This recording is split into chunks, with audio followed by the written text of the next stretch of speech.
Hello, everyone, and welcome back to another installment of Chris's Collection. Today we'll be talking about two very important games in my collection, the original Sonic the Hedgehog for Sega Genesis, and of course its sequel, Sonic the Hedgehog 2, also for Sega Genesis. And I have a story for each one of them. So let's get started. Oh, Sonic the Hedgehog. This is such a special game for me. This was the game that made me want to get a Sega Genesis. Basically, the story I had behind this was there's a show on Nickelodeon called Nick Arcade.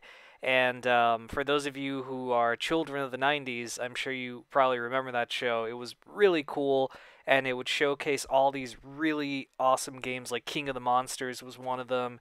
And basically contestants would have to achieve certain goals within like certain time limits, like collect 30 rings in 30 seconds or something like that in Sonic the Hedgehog.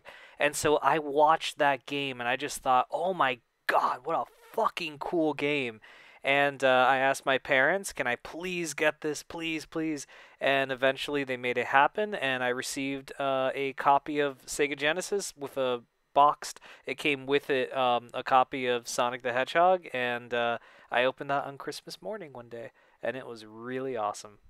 My story for Sonic the Hedgehog 2 is it's kind of mesmerizing for me a little bit, but I think I might know the solution to the story behind it. Basically, this was the second Sega Genesis game I ever bought, which was the sequel to the first game I got, and when I bought it, I told my mom, but wait a minute, Mom, don't I need a second controller? And she said, why? And I said, because Tails. And she said, honey, don't worry about it. Tails will follow Sonic. And I'm like, really?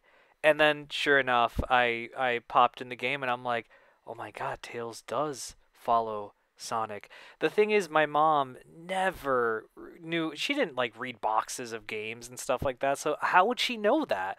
So my prediction is either A, she just guessed it, or B, she looked at the box and she, whatever. But it's something to this day that's kind of like a mystery to me with this game. But anyway, all the same, I ended up loving it, and it was my second Sega Genesis game I ever got.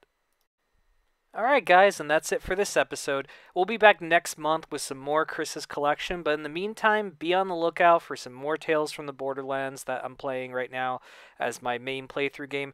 And also, we will be having a brand new Retrospectives Be Damned episode this month, and it's our last one for the year, and I hope you guys enjoy it.